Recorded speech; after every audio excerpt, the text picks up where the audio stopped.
nandito na naman tayo sa ating kusina. Tayo ay magluluto ng broccoli with shrimp at saka may togi.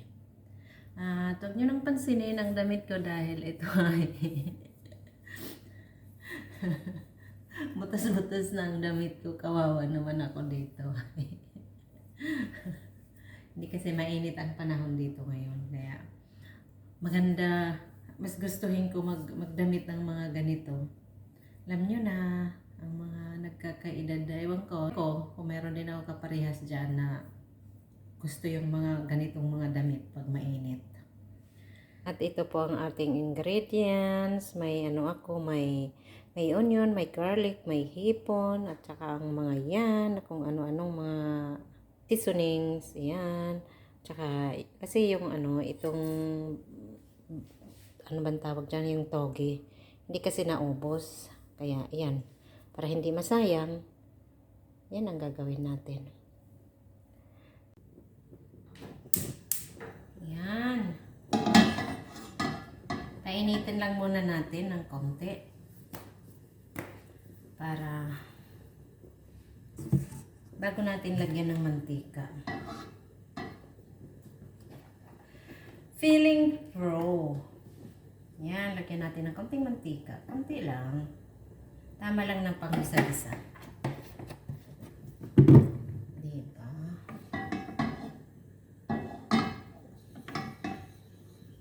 Antayin muna natin na konting uminit. Init ang... Kasing init minsan ng ulo natin dahil mainit ang panahon. Ito po ay aking lang version. Init na siya. So, ilalagay ko na yung... Inuuna ko yung sibuyas.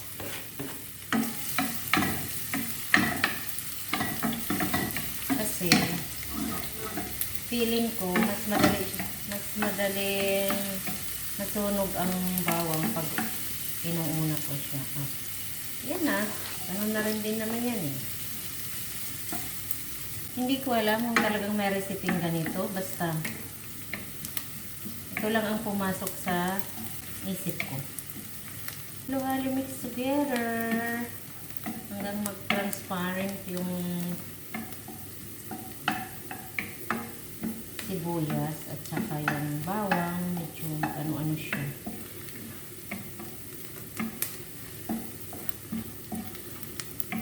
Ayan na.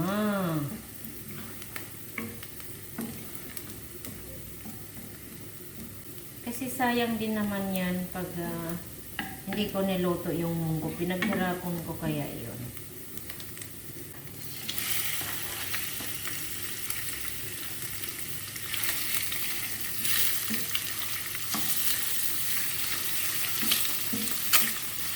Hindi ko talaga ito alam kung hipon na may togi at saka ano ba yung tawag dito? Broccoli or broccoli with shrimp. Basta bahala na kayo dyan.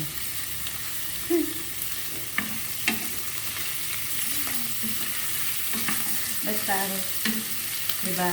Sabi nga tayong mga nagluluto tayo chef tayo, chef. Ang mga chef gumagawa ng sarili nilang recipe. Kaya ito na yun.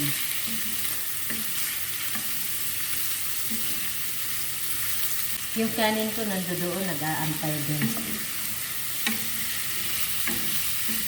Alam mo naman tayo, hindi tayo pwede na walang kanin.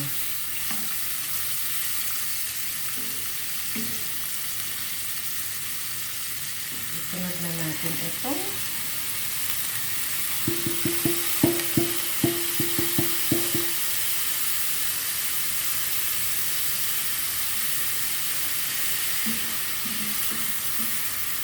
Puro kasi ito recycle na iniluluto ko. Yung toge, tira sa paggawa namin ng spring rolls. Tapos, ang hipon, tira din ito nung nakaraang araw. Puro bahaw to, recycle. Tapos, ito din, Ito nakatago sa ref din. Kaya, ayan. Sama-sama ko sila. Ilagay na rin natin ang broccoli. Kasi, medyo, ano din siya maluto. Diba?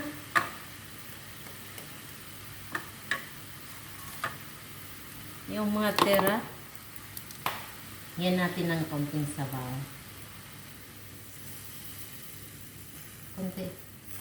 Konti ba yun? Ayun. Baka maging tinula na naman ito, yung patsyam ko.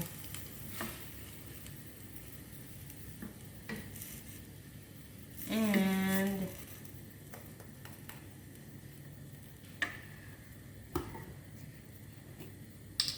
lagyan din natin ng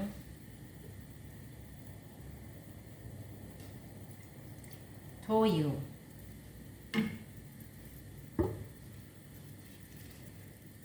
Basta puro lang ito patsyam. Lagyan natin ng asin.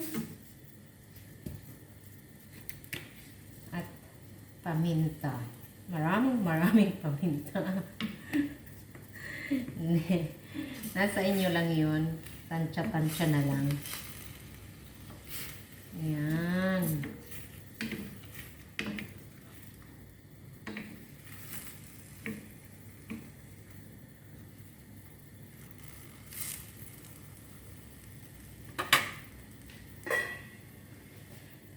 Takipan po natin at batlikan na lang natin siya. Ilawin natin ang ating pinapakuluan. Tadaan! Ayun. Kumukulo na siya.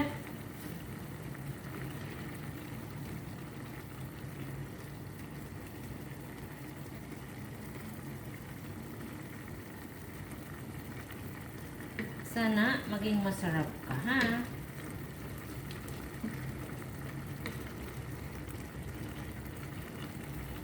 Yay! May experiment. Takipan natin uli kasi yung munggo hindi pa, ay munggo ba? Yung ano ng munggo sprout. Hindi pa siya ano. Mukhang hindi pa siya. Look.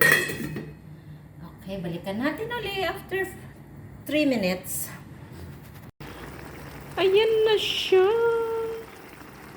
May broccoli with shrimp and togi. Ano bang tawag dyan talaga? Ayan. Yum, yum, yum.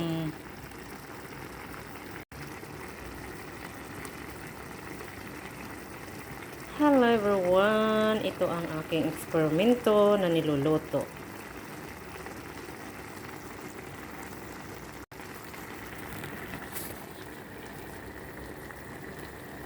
Oh, kayo nang bahala mag-ano kung ano ang tawag dyan. Broccoli with shrimp and carrots and togi. Ay, init baga. Careful. Tikiman time.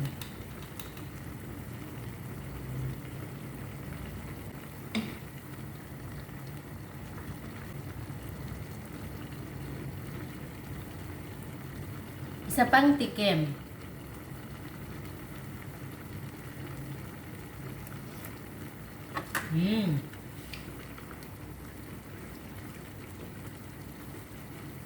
Masarap siya.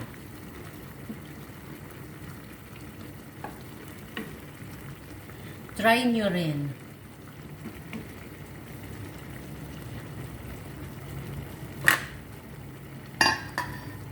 Yum, yum, yum. Natutuwa ako sa damit ko ay. At hanggang dito na lang tayo. Tayo na ay magpapaalam.